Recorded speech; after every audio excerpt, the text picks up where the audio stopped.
కార్యక్రమాన్ని ప్రారంభించే ముందుగా గురువుగారికి వందనాలు తెలియచేసుకుంటూ ఈరోజు జూమ్ సెక్షన్లో పాల్గొన్న అందరికీ కూడా ధన్యవాదాలు. మరి ఈరోజు మనం మొన్నటి రోజున చెప్పుకున్నాం, దైవంగా ఎదిగిన వారి లక్షణాలు ఎట్లా ఉంటాయి అన్నది. మరి ఆ లక్షణాల్లో 4 చెప్పుకున్నాం. ఏంటంటే మహాబలం, మహాశక్తి, మహావైభవం, మహా తేజస్సు. మరి ఇలా ఒక్కొక్క లక్షణం గురించి చెప్పుకుంటూ, మరి చెప్పుకోవడమే కాదు, మనం ఎంతవరకు ఎదుగుతున్నాం అనేది మనం గమనించుకోవాలి. ఎందుకంటే మనం గురువు దగ్గరికి వచ్చాక ప్రతి విషయాన్ని దేహం కాదు ఆత్మ అన్నప్పుడు, ఈ ఆత్మే పరమాత్మ అని చెప్పినప్పుడు మరి మనం ఆ లక్షణాల్లోకి వెళ్తున్నామా లేదా? సాధన చేస్తున్నాం, కానీ ఎంత సాధన చేసినా మనని మనం గమనించకపోతే మనం ఎదుగుదల ఎంత ఎదిగాము అనేది మనకి తెలియదు. అందుకే ఏదైతే ఎదుగుదలకి అవకాశం ఉంటుందో, మరి ఏ లక్షణాలతో ఉంటే జీవుడు దేవుడు అవుతాడో తెలుసుకున్నప్పుడు ఆ లక్షణాలు మనలో రాకపోతే మనం చేసిన సాధన, మనం పొందిన జ్ఞానము కూడా వ్యర్థమే అవుతుంది. అందుకే జ్ఞానవంతులు అవ్వడం గొప్ప కాదు, ఆత్మజ్ఞానం బ్రహ్మజ్ఞానం పొందడమే గొప్ప. ప్రపంచక జ్ఞానం పొంది ఆగిపోతే మనం పరిపూర్ణత్వం పొందినట్లు కాదు. ఆ పరిపూర్ణత్వం పొందాలంటే ప్రపంచక జ్ఞానంతో పాటు మరి ఆత్మజ్ఞానం బ్రహ్మజ్ఞానం కూడా పొందాలి. పొందితేనే మనం దైవాలుగా ఉండగలం, కానీ లేకపోతే ప్రపంచ జ్ఞానం ఎంత పొందినా అహంకారమే వస్తుంది తప్పించి దైవంగా ఎదిగే అవకాశం మాత్రం ఉండదు. మరి ఇక్కడ తర్వాత పాయింట్ ఏంటంటే మహావివేక ప్రజ్ఞ. ఈ మహావివేక ప్రజ్ఞ అంటే మరి మనకి మహా అనగానే గొప్పది అని మనకి అర్థమవుతుంది. ఎప్పుడు కూడా మహా అని వస్తే అది చాలా గొప్పది, దానికంటే గొప్పది ఇంకొకటి లేదు అని మనం తెలుసుకోవాలి. ప్రజ్ఞ వేరు, మహాప్రజ్ఞ వేరు. ప్రజ్ఞ అంటే అది కొద్ది కొద్దిగా మనకు ఆత్మ నుంచి అందేది. మరి జ్ఞానము అనేది బుద్ధిలోది, ప్రజ్ఞ అనేది ఆత్మ నుంచి అందుతున్నది. ఆత్మగా మనము ఎదుగుతున్నప్పుడు నేను శరీరం కాదు ఆత్మని అనుకున్నప్పుడు మనకి ఇంకక్కడి నుంచి ఆత్మ నుంచి సందేశాలు, సంకేతాలు వస్తూనే ఉంటాయి. అవి జీవితంలో అమలు చేసుకున్నప్పుడు మనము ఎంతో ప్రజ్ఞావంతులం అవుతాం. మరి దైవంగా ఎదగడము అంటే మహావివేక ప్రజ్ఞ అని చెప్పారు. అంటే ప్రజ్ఞ అంటే ఆత్మ నుంచి వచ్చేది. వివేకము అంటే నీ కళ్యాణమే కాదు, లోక కళ్యాణం కూడా చూడాలి. అసలు మనము దైవం అనగానే అప్పుడు లోక కళ్యాణం కోసం ఆలోచించగలిగే అంత శక్తివంతులం మనం కావాలి. మరి లోక కళ్యాణం కోరకుండా ఎంతో సాధన చేసి మన కళ్యాణం మనం కోరుకుంటే అది దైవంగా ఎదగం. దైవం అవ్వాలి అంటే ఎప్పుడూ కూడా లోక కళ్యాణం కోసమే ఆలోచించగలగాలి. ఆ లోక కళ్యాణం కోసం ఆలోచించిన వాడే దైవం అవుతాడు, కానీ తన కళ్యాణం తాను చూసుకుంటే దైవంగా ఎదగలేరు. లోకంలో ఎంతోమంది మహానుభావులు సాధన చేస్తూ ఉంటారు, కానీ సాధన చేసి అంత ప్రజ్ఞ పొందే ప్రతి వారు కూడా లోక కళ్యాణం కోసమే జీవిస్తారు, కానీ తమ కళ్యాణం కోసం జీవించరు. ఇప్పుడు పత్రికారు మనకి ఒక చిన్నగా మొదలుపెట్టారు. ఏంటంటే మనకి ఇంకా ప్రజ్ఞ రాకపోయినా జ్ఞానం పొందుతున్నాం కాబట్టి ఆ జ్ఞానాన్ని పంచడం నేర్పించారు. అంటే ప్రతి వాళ్ళు భూమి మీద అందరూ కూడా ఎంతో కొంత దుఃఖం ఉంది, ప్రతి జీవిలోని ఎంతో కొంత స్వార్థము ఉంది, అహంకారము ఉంది. ఇవన్నీ పోవాలి అంటే మరి వాడు జ్ఞానవంతుడు అవ్వాలి. ఏ జ్ఞానం పొందాలి? మొట్టమొదట శరీరం నేననుకున్నప్పుడు బంధం ఉంటుంది. ఎప్పుడైతే ప్రతివారు బంధంలో ఉంటారో అప్పుడు దుఃఖమే ఉంటుంది. కాబట్టి శరీరం నువ్వు కాదు, ఆత్మవు నువ్వు అని మొట్టమొదట కొద్దిగా జ్ఞానం అందిస్తాడు. మన ఆలోచన, మన దృష్టి అటువైపు మళ్ళించడానికి పత్రిగారు ప్రయత్నించేవారు. అలా ప్రయత్నించి మనం పొందిన జ్ఞానాన్ని, నువ్వు ఏ జ్ఞానం అయితే పొందావో ఆ జ్ఞానాన్ని, ఏ జ్ఞానం వల్ల నువ్వు ఆనందం అనుభవిస్తున్నావో ఆ ఆనందాన్ని 10 మందికి పంచు అని మన జీవిత విధానంలో 10 మంది కోసం కొంత చెయ్యాలి అనే ఆలోచన మనకి కల్పించారు. ఎందుకంటే ఒక దైవం ఎప్పుడూ కూడా ఇవ్వడమే కానీ ఇంకొకటి చెయ్యదు. తనకు ఉన్నది కాదు. ఇతరుల కోసం ఎంత కష్టమైనా ఆ పని చేస్తారు. దైవం అయితే ఆ పని చేస్తాడు. మరి మనం కూడా ఎంత కష్టమైనా ఎదుటివాడిని జ్ఞానవంతులు చేయడానికి మనం పొందిన జ్ఞానాన్ని 10 మందికి పంచాలి అని గురువు మనకి అక్షరాభ్యాసం రోజే అలాంటి పాఠం నేర్పించి ఆ పాఠాన్ని మొదలుపెట్టాడు. అక్షరాభ్యాసం అంటే గురువు దగ్గరికి వెళ్ళి పాఠాలు నేర్చుకోవడం మొదలుపెట్టిన దగ్గర నుంచి అది మనకి ఆధ్యాత్మిక అక్షరాభ్యాసం.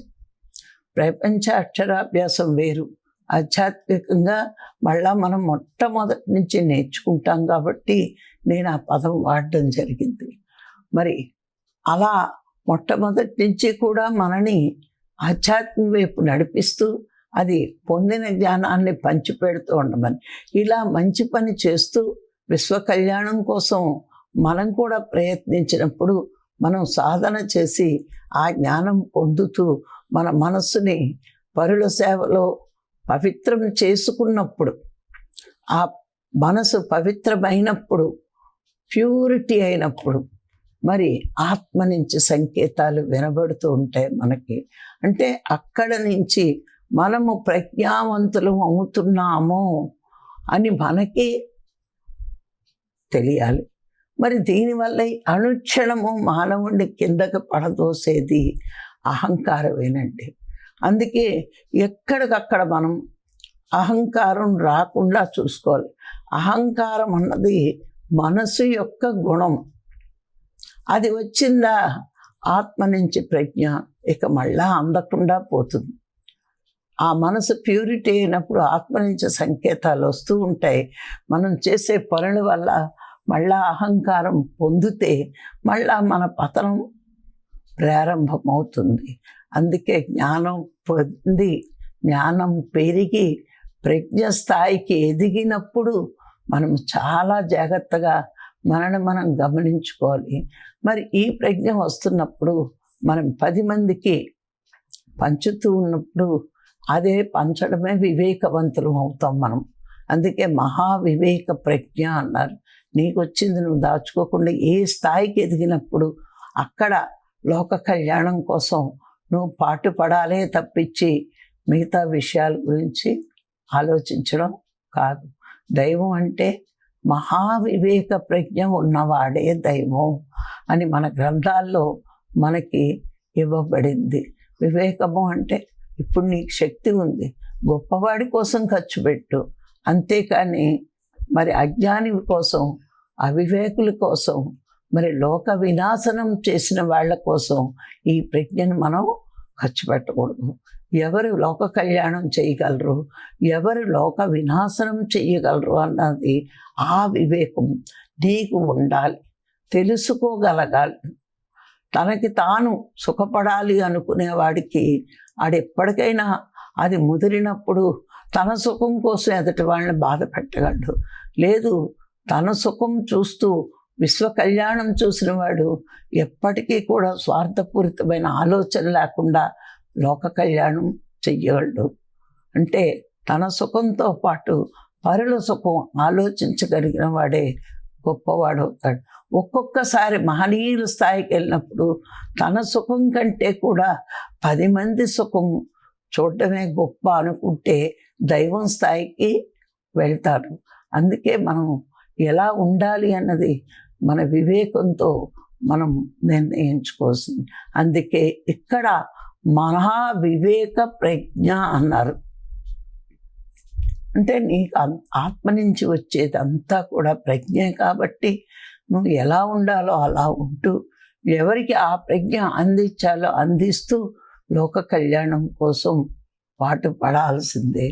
మరి ఇప్పుడు తర్వాత పాయింట్ ఏంటంటే అందరిపై ఆధిపత్యం. అంటే అహంకారంతో ఆధిపత్యం చెలాయించడం కాదండి. అది ఆధిపత్యం అంటే ఒక మంచి చేసేవాడి మాట మరి అందరూ వింటారు. మనం కీడు చేసేవాడికి మాట ఎవ్వరూ వినరు. బలవంతంగా మనం వినమండం కాదండి. నువ్వు అందరికీ మంచే చేస్తున్నావు, అందరి క్షేమం కోరుతున్నావు. ఈ పంచభూతాల క్షేమం, ఈ జీవుల క్షేమాలు కోరుతుంటే దైవం అయినప్పుడు అందరి మీద ఆధిపత్యం చెలాయించగలిగే శక్తి ఆటోమేటిక్గా మనకు వస్తుంది. అందరినీ శాసించే శక్తి ఆటోమేటిక్గా వస్తుంది, శాసించగలరు కూడా. ఎందుకంటే ఎప్పుడైతే జ్ఞానం పెరిగి అది ప్రజ్ఞలోకి వెళ్ళిందో, ఆ ప్రజ్ఞ మహాప్రజ్ఞ అయ్యిందో మరి వాళ్ళను కూడా శాసించగలరు. ఇప్పుడు మీకు సతీ అనసూయ కథ చూడండి. అక్కడ ఏమైంది? మరి ముగ్గురు అమ్మలు ఆవిడ్ని పరీక్షిద్దాం అనుకున్నారు. మహాపతివ్రత అయితే ఆ త్రిమూర్తుల్ని మరి ఎలా ఉండాలి అని అనుకున్నప్పుడు, ఆ త్రిమూర్తులు ఎలా ఉండాలి, ఆ త్రిమూర్తులకి తల్లి అయినప్పుడు మరి వాళ్ళని చిన్న పిల్లలుగా మార్చేసింది. అంటే ఏంటి? ఎంత శక్తి ఉంది ఆవిడకి. వాళ్ళని వెనక్కి, వాళ్ళ వయసునంతా వెనక్కి తీసుకొచ్చి వాళ్ళు చంటి పిల్లలుగా మార్చగలిగిందంటే ఆవిడ ప్రకృతినే శాసించగలిగే అంత శక్తివంతురాలు అయ్యింది అరుంధతి. మనం ఏమనుకుంటామంటే పతివ్రత అంటే పతిని దైవంగా భావించడం అనుకుంటాం. పతిని దైవంగా భావించినంత మాత్రాన ఇవన్నీ ప్రకృతిని శాసించగలిగే అంత శక్తి రాదండి. సాధన చెయ్యాలి, తీవ్రాతి తీవ్రమైన కఠోరమైన సాధన చేసి ముందు జ్ఞానం పొందాలి, ఆ తర్వాత ప్రజ్ఞ పొందాలి. పొందినప్పుడు ప్రకృతిని శాసించగలగాలి. ప్రకృతిలోంచి ఈ జీవులన్నీ వచ్చాయి కాబట్టి ప్రకృతిని శాసించగలిగితే ఈ సృష్టిని మనం పతివ్రతల కథ చదివినప్పుడు సుమతి సూర్యుడిని ఆపగలిగింది. మరి అనసూయ మరి త్రిమూర్తులని చిన్నపిల్లలుగా మార్చగలిగింది అని ఇలాగా మనం పురాణాల్లో ఎన్నో విషయాలు తెలుసుకున్నాం. మరి ఈనాటికి అనసూయ కథ అందరూ చెప్పుకుంటారు. ఈ భూమి ఉన్నంత వరకు గొప్పవాళ్ళ పేర్లు ఎప్పుడూ మనకు మోగుతూనే ఉంటాయి.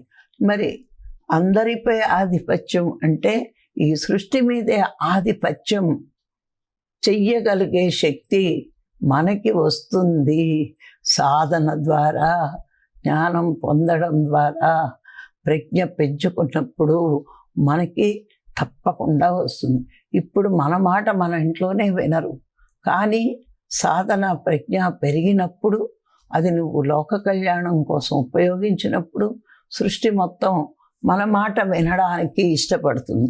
ఇష్టపడ్డామంటే మనం దైవంగా ఎదగడమే, ఇంకా అంతకంటే ఏం లేదండి. అంటే ఇలాగా మనం నేర్చేసుకోవడం కాదు, ఈ పురాణాలు ఇవన్నీ కూడా గమనించుకోవాలి. మనం నేర్చుకోవడానికి, పాఠాలు చెప్పడానికే ఈ పురాణాలన్నీ ఉన్నాయి. భక్తిలో ఏదీ రాదండి, కర్మయోగంలో ఏదీ రాదండి, సాధన ఒక్కటే చేస్తే రాదండి. జ్ఞానం పొందాలి, అది జ్ఞానం పొంది ప్రజ్ఞ పైకి రావాలి. ఆ ప్రజ్ఞ, ఆ జ్ఞానాన్ని అనుభవంలోకి నువ్వు తీసుకుంటున్నప్పుడు ఆత్మ నుంచి సంకేతాలు వస్తూ ఉంటాయి. ఇంకా ఇంకా సాధన పెంచుకుంటూ ఇంకా ఇంకా లోక కళ్యాణకరమైన పనులు చేస్తే ప్రజ్ఞ పెరుగుతూ ఉంటుంది. అది మహాప్రజ్ఞ అవ్వాలి. అయినప్పుడు దైవంగా ఎదగగలుగుతావు. ఎప్పుడైతే లోక కళ్యాణం చేస్తున్నావో, నీ ప్రజ్ఞ ఆ లోక కళ్యాణం కోసం ఉపయోగిస్తున్నావో, అప్పుడు సృష్టిని శాసించగలిగే శక్తి నీకు వస్తుంది. ఈ సృష్టిలో, ఈ ప్రకృతిలో ఒక భాగమే జీవులందరూ కూడా. ఎప్పుడైతే సృష్టిని శాసించగలుగుతామో జీవులందరినీ కూడా మనం శాసించగలిగే అంతటి శక్తి మనకి వస్తుంది. మరి ఇవన్నీ మనం ఎప్పుడైతే తెలుసుకుంటామో మనకి ఎదగడానికి ఇంకా ఎంత దూరం ఉంది, ఎంత పని చేయాలి, ఎంత సాధన చేయాలి, ఎన్ని అవకాశాలు ఉన్నాయి, ఇవన్నీ ఎప్పుడు గమనించుకుంటూ ఉండాలి. నేను ఎదిగిపోయాను అనుకుంటే అహంకారం అండి. ఎదగవలసింది ఇంకా ఉంది అనుకుంటే వినయం ఉంటుంది. మనకి ఇవన్నీ జ్ఞానపరంగా వచ్చినప్పుడు ఇన్ని పాఠాలు ఎందుకు వస్తున్నాయంటే అహంకారం పెంచకుండా చదవలసిన పాఠాలు, నేర్చుకోవాల్సిన పాఠాలు, చెయ్యవలసిన పనులు ఇంకా చాలా ఉన్నాయి అని మనం తెలుసుకోవాలి. అలా ఎప్పుడైతే తెలుసుకుంటామో చెయ్యవలసిన పని మీద దృష్టి పెడతాం, కానీ చేసింది చూసుకుని మనం మురిసిపోయి అహంకారాన్ని పెంచుకోవు. గురువులు ఎప్పుడూ కూడా మనలో అహంకారాన్ని తగ్గించడానికి చూస్తారు. ఎందుకంటే అహంకారం పెరిగితే ఆత్మజ్ఞానం మళ్ళా మొట్టమొదటికి వస్తుంది. కాబట్టి మనకి అది తగ్గించుకోమని మనకి చెప్తారు. అహంకారం వచ్చేసింది అంటే మళ్ళా మనసు ఏర్పడింది, మళ్ళీ దాన్ని వదిలించుకోవడానికి ఎంతో సాధన చెయ్యాలి. అందుకే ఏ సిద్ధి వస్తున్నా, ఎంత ఎదుగుతున్నా ఇంకా ఎదగవలసింది ఎంత ఉందో తెలుసుకుంటూ నేర్చుకుంటూ ఉండాల్సిందే. మరి ఆఖరి పాయింట్, దేన్ని ఆశించని మహాపరిత్యాగం. దేన్ని ఆశించని మహాపరిత్యాగం అంట. అంటే ఈ దైవం ఎప్పుడూ కూడా ఎదుటి వాళ్ళకి ఇవ్వడమే కానీ తనలో శక్తులు సిద్ధులు ఉన్న వాళ్ళ కోసం వాళ్ళు ఎప్పుడూ కూడా ఆశించరు, అడగరు. శక్తి ఉంటుంది. ఇప్పుడు కృష్ణుడి కథ తీసుకుందాం. అరే మరి దుఃఖంలో గాంధారి శపించింది, నా వంశంలాగే నీ వంశం కూడా నాశనం అవుగాక అని. కానీ అది ఆపుకోగలిగే శక్తి కృష్ణ పరమాత్మకు ఉంది. లేకపోతే ఇంతమందిని శాసించగలిగాడా? ఎందుకు శాసించాడు అంటే లోక కళ్యాణం కోసమే మరి ఇదంతా చేశాడు. కానీ ఆవిడ శాపాల్ని తిప్పి కొట్టుకోగలిగే అంతటి శక్తివంతుడైనా మాట్లాడకుండా ఆవిడ చేసింది అనుభవించాడు. ఎందుకంటే యుగాంతం కావాలి. ఎవరు దృష్టిలో వాళ్ళు తన వాళ్ళైనా వినాశనం తప్పదు అని లోకానికి తెలియచెప్పడానికే. ఎందుకంటే యాదవులంతా అహంకారం పెరిగిపోయింది. కృష్ణుడు మావాడు, మేమేం చేసినా చెల్లుతుంది అనే అహంకారం. అదే సాంబుడే లోక వినాశనానికి కారణమయ్యాడు. మరి తన బిడ్డే తను నచ్చ చెప్పుకోవాలి, కానీ ఎంత చెప్పినా విననప్పుడు ఏం చేయాలి అంటే సాక్షిగా గమనించాడు. ఆ శాపం జరుగుతుంది అని కృష్ణుడికి తెలుసు. అప్పుడు అంటాడు, అత్త నీ శాపం లోక కళ్యాణమే అవుతుందిలే అని. అంటే తన కళ్ళ ముందే తన వంశం అంతా నాశనమై చనిపోతున్నారు. మరి ఒక్క చిటికిన వేళలో యాదవులను రక్షించిన కృష్ణుడు మరి ఆ రోజున మరి గోవర్ధనగిరి ఎత్తి అందరినీ రక్షించాడు. మరి ఈ రోజున తన వంశం నాశనం అవుతున్నా సాక్షిగా గమనించాడు. మరి ఆ పరిత్యాగం అంటే అదండి.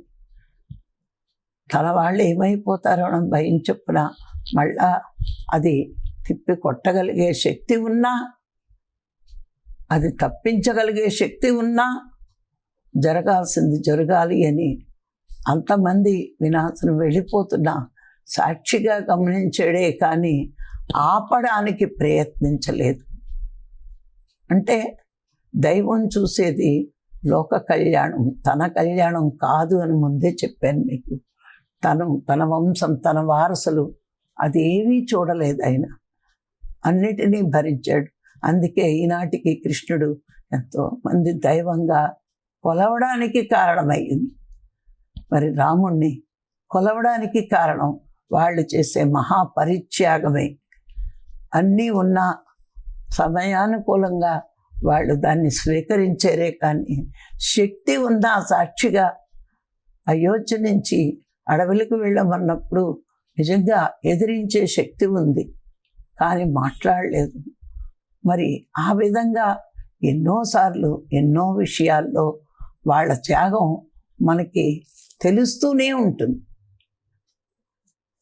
మనం ఇప్పుడు ధ్యానం మన కోసం అనుకుంటున్నాం, మనకు శక్తి పెంచుకోవడం మనకి, కానీ పెరుగుతున్న శక్తిని అందరికీ పంచిపెట్టాలి అనే మన ఆలోచన విధానమే మరి త్యాగము అనేది వస్తుంది. మొదట్లో కొద్దిగా త్యాగం చేస్తాం, తర్వాత పెద్ద పెద్ద త్యాగాలు చెయ్యగలగాలి. అలా చెయ్యగలిగినప్పుడు మనం చాలా గొప్ప స్థాయిలో ఉంటాం. పరమాత్మ చూసేది మన సేవ, మన త్యాగమైనట్టి. మన ఎదుగుదలకి మెట్లు ఏంటి అంటే మనం చేసే సాధన ఒకటి, మనం పొందే జ్ఞానం ఒకటి, ఆ తర్వాత మనం చేసే సేవ, మనం చేసే త్యాగం. ఇవన్నీ కూడా మనం ఏదో చేసేసాం అనుకోవద్దు. మనం ఎదగడానికి ఇవి మెట్లు. నేను ఎదగాలంటే ఇవన్నీ అలవర్చుకోవాలి. నా జీవితంలో నిత్యము సాధన ఉండాలి, నిత్యము జ్ఞానం పొందడానికి ప్రయత్నించాలి. అలాగే ఎవరికి అవసరమైన నేను సేవ చెయ్యగలగాలి. అలాగే నాదంటూ కొంతైనా త్యాగం చెయ్యగలగాలి, ఇవ్వగలగాలి. ఈ ఆలోచన విధానమే మనకి సత్యం వైపు పయనించడానికి అవకాశం ఉంటుంది. సత్యం వైపు పయనించిన ప్రతి వాడు కూడా స్వార్థరహితుడుగా ఉంటాడు, కానీ స్వార్థపూరితమైన జీవితం జీవించడానికి ఇష్టపడడు. స్వార్థం వచ్చింది అంటే మనోస్థితిలో ఉన్నట్టే. మన సాధన మన కోసమే అనుకుంటే మనం ఇంకా మనోస్థితిలో ఉన్నట్టే. మన జ్ఞానం మన కోసం కాదు, అది పంచిపెట్టడానికే. పత్రిసారి చెప్తూ ఉండేవారు, పంచిన ప్రతిదీ పెంచబడుతుంది, దాచుకున్న ప్రతిదీ దోచుకోబడుతుంది. ఇప్పుడు ప్రవహించే నదిలో నీరే ఎప్పుడూ తీయగా ఉంటుంది, బాగుంటుంది. మనం ఇప్పుడు మురికి గుంటలో నీరు అది ప్రవహించదు, అలా వచ్చి చేరుతూనే ఉంటుంది, కానీ అది ఎప్పుడు కంపు కొడుతుంది.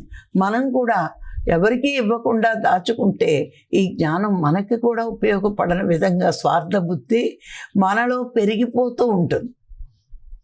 అందుకే ఎప్పుడూ కూడా దైవంగా ఎదగాలి. జీవుడిగా భూమి మీదకి వచ్చిన మనము దైవంగా ఎదిగి వెళ్ళాలి అంటే వచ్చిన ప్రతిదీ, నేర్చుకున్న ప్రతిదీ మనం విశ్వానికి ఇవ్వగలగాలి. అది నేర్పుతాడు గురువు. ఎందుకంటే పరమాత్మ స్వరూపమే గురువు కాబట్టి పరమాత్మ ఈ సృష్టి అంతా సృష్టించి మనకిస్తే ఆ గురు రూపంలో వచ్చి మనం ఎలా జీవించాలో నేర్పుతాడు. గురువు ఎందుకు అవసరం అంటే ఆ గురువు లేకపోతే ఎట్లా జీవించాలో జీవన విధానమే తెలియదు. ఎప్పుడు స్వార్థపూరితమైన ఆలోచనలతో, అహంకారపూరితమైన ఆలోచనలతో అన్నీ నాది నాది నావి నావి అనుకుంటూ మమకారం పెంచుకుని, బంధం పెంచుకుని, నేను గొప్పవాడిని అనే అహంకారం పెంచుకుంటూ దుఃఖకరమైన జీవితాలు జీవిస్తూ ఉంటాం. కానీ దానికి రాలేదు. నువ్వు పొందిన ప్రతిదీ కూడా విశ్వ కళ్యాణం కోసం చేస్తే, ఖర్చు పెడితే నువ్వు దైవంగా ఎదుగుతావు అని గురువు నేర్పిస్తాడు. నువ్వు దైవమే కానీ శరీరం తొడుక్కుని భూమి మీదకి వచ్చి గుణాలు ఏర్పరచుకొని స్వార్థపూరితమైన జీవితం జీవిస్తున్నావు. సాధన చెయ్యి, నువ్వెవరవో తెలుసుకో, జ్ఞానం పెంచుకో, అప్పుడు నువ్వు దైవంగా ఎదుగుతూ ఉంటావు. మనకు ముందు నేర్చుకోవడం అన్నది, మనం ఈ శరీరం ఉన్నంతసేపు నేను అనుకుంటాం. గురువు వచ్చాక ఈ శరీరం నాది కానీ నేను శరీరం కాదు అని మొట్టమొదటి పాఠం నేర్చుకున్నాక అనుక్షణము మన చెవిలో వినిపిస్తూనే ఉండాలి, నేను ఆత్మని, నేను శరీరం. కానీ శరీరానికి కొన్ని అవసరాలు ఉంటాయి, వాటిని ఎప్పుడూ మనం నిర్లక్ష్యం చేయకూడదు. ఆ అవసరాలు తీరుస్తూ ఉండాలి. శరీరం తెచ్చుకున్నాం కాబట్టి శరీరానికి కావలసినవి ఇస్తూ ఉండాలి. నేను శరీరం కాదు, ఆత్మని సాధన చేస్తూ కూర్చుంటాను, దానికి తిండి పెట్టను, దానికి బట్ట తొడగను, దానికి సుఖం అక్కర్లేదు కాదు, దానికి ఏది కావాలో శరీరానికి అదిస్తూ సాధనకి అనుకూలంగా శరీరాన్ని ఉంచుకుంటూ బుద్ధికి కావలసిన జ్ఞానాన్ని అందిస్తూ, ఎందుకంటే అది అజ్ఞానంలో ఉంది. నేను శరీరం నేను అజ్ఞానంలో ఉంది, నావి అనుకుంటూ మమకారంలో ఉంది, నా వాళ్ళు అనుకుంటూ మమకారంలో ఉంది, నేనే చేస్తున్నానని అహంకారంలోనే ఉంది. ఇవన్నీ తొలగాలి అంటే మన జీవితంలో ఒక సద్గురు వచ్చి, నువ్వు శరీరం కాదు ఆత్మవి, ఈ సృష్టిలో ఉన్నవన్నీ నీవేవి కాదు, అన్నీ భగవంతుడివే, నువ్వు చేసుకునే పుణ్యం వల్ల అనుభవించాలి త్యాగ బుద్ధితో, ఈ శరీరంతో సాధన చేసి ఈ బుద్ధిని ఉపయోగించి జ్ఞానం పొంది ఈ పొందినవన్నీ 10 మందికి పంచిపెడితే నీ ప్రజ్ఞ మొదలవడం, ఆ ప్రజ్ఞను కూడా 10 మందికి చెప్తూ ఉంటే 10 మందికి ఇస్తూ ఉంటే నువ్వు దైవంగా ఎదుగుతావు. ఎదిగినప్పుడు వచ్చే లాభం ఏంటి అంటే నువ్వు నీ మాట లోకంలో ఒక శిలాశాసనం అవుతుంది. ఇప్పుడు మనం ధర్మం గురించి చెప్పుకున్నప్పుడు రాముడిని చెప్పుకుంటాం, ఆత్మజ్ఞాని సద్గురువు అని ఉన్నప్పుడు కృష్ణుడిగా చెప్పుకుంటాం. ఎందుకు చెప్పుకున్నాం? వాళ్ళ మాటలు శిలాశాసనాలుగా ఈనాడుకి కూడా మనం మరి చెప్పుకుంటున్నాము అంటే ప్రజల గుండెల్లో వాళ్ళు ఎంత గొప్పవాళ్ళు అయ్యారో మనకి అర్థమవుతూ ఉంటుంది. అజ్ఞానికి రూపం చూసి వాళ్ళ కొన్ని పనులు చూసే దైవం అనుకుంటారు, వాళ్ళ మహత్యాలు చూసి. కానీ జ్ఞానులు వాళ్ళు ఏ లక్షణాలతో ఎదిగి ఎంత గొప్ప లక్షణాలతో వాళ్ళు ఉన్నారో, ఎంత గొప్ప జ్ఞానం పొందారో అన్నది మనం నిజంగా రాముడిని పూజించిన నాళ్ళు రాముడు ఇంత జ్ఞాని అని తెలియదు.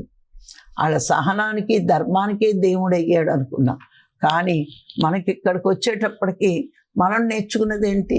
వశిష్ఠుల వారి దగ్గర నేర్చుకుని ఆంజనేయ స్వామి వరకు నేర్పడము తెలుసు మనకి. అంటే ఎంతో జ్ఞానాన్ని పొందాడు అని ముక్తోపనిషత్తు చదివితే మనకు అర్థమవుతుంది. అలాగే కృష్ణుడు సాందీపుడి దగ్గర ఉపమన్యుడి దగ్గర నేర్చుకుంటూ మరి అర్జునుడికి జ్ఞానబోధ చేశాడు, మరి రుక్మిణికి చేశాడు, మరి ఇంతమందికి జ్ఞానబోధ చేశాడు. మరి మనకి ఉద్ధవుడికి, మరి ఇలా ఎంతోమందికి అక్రూరుడికి ఉద్ధవుడికి జ్ఞానం బోధించాడు అన్నది. అంటే మనం ఇప్పుడు ఈ స్థాయిలో ఉన్నాము అంటే రూపాన్ని మహత్యాలని కాదు, దైవంగా ఎతకడం అంటే వాళ్ళకున్న జ్ఞానపరంగా కూడా వాళ్ళు పంచి జ్ఞానపరంగా పంచి ఎదిగి పంచి పరోపకారం చేసి దైవాలుగా ఎదిగారు. కాబట్టి మనం కూడా ఇప్పుడు ఎదిగే స్థితిలో ఉన్నాం, మనం నేర్చుకునే స్థితిలో ఉన్నాం. కానీ వచ్చిన ప్రతిదీ నేర్చుకున్న ప్రతిదీ పంచాలి అని గురువు చెప్పాడు కాబట్టి మనం పంచుతున్నాం. నీకు ఏదొచ్చినా పత్రిసారి అనేవారు, ఆలు నేర్చుకుంటే నీకు ఆలే చెప్పు, తర్వాత అక్షరాలు నేర్చుకుంటే తర్వాతవే చెప్పు, అలా నువ్వేది నేర్చుకుంటే అది నేర్పు నేర్పు నేర్పు అని మనకి మొదటి నుంచి ప్రిపేర్ చేశాడు. అందుకే ఈరోజు పిరమిడ్ మాస్టర్లు చేస్తున్నంత ధ్యాన ప్రచారం మిగతా సొసైటీల్లో అంత తీవ్రంగా జరగదు. అక్కడ భక్తులు ఎక్కువ ఉంటారు, ఇక్కడ జ్ఞానులు ఎక్కువ ఉంటారు, పంచేవాళ్ళు ఎక్కువ ఉంటారు, ఇచ్చేవాళ్ళు ఎక్కువ ఉంటారు. అందుకే గురువును పట్టే శిష్యులు ఉంటారు అని చెప్తూ ఉంటారు. ఇక్కడ మనం బుద్ధి స్థితి దాటి ఆత్మస్థితిలోకి వెళ్ళడము అంటే జ్ఞానం నుంచి ప్రజ్ఞలోకి అడుగెడుతున్నాము. జ్ఞానం పొందాం, నేను ఆత్మని, సృష్టి అంతా ఆత్మమయమే, అందరూ ఆత్మస్వరూపులే అనే జ్ఞానం తెలుసుకున్నాం. కానీ అక్కడి నుంచి ఎలా బతకాలి, ఎలా ఉండాలి అన్నది ఆత్మలోంచి వస్తుంది. అదే మహాప్రజ్ఞ. ఆ మహాప్రజ్ఞని నువ్వు పంచగలిగితే ఇంకా ఇంకా దైవంగా ఎదుగుతావు. దైవంగా ఎదగడానికి ఇన్ని లక్షణాలు ఉండాలి అని మన శాసనాలు మనకి చెప్పాయి. అందుకే ఎంతవరకు ఎదగాలి అంటే ఇవన్నీ నేర్చుకున్నప్పుడు ఇంతవరకు ఎదగాలి అని మనం తెలుసుకోవాలి. మరి తెలుసుకున్నది ఆచరణలో పెట్టుకుంటూ ఉండాలి. మరి థ్యాంక్ యూ. ఈరోజు ఈ అవకాశం ఇచ్చిన మీ అందరికీ మరొక్కసారి ధన్యవాదాలు. Thank you, thank you, thank you.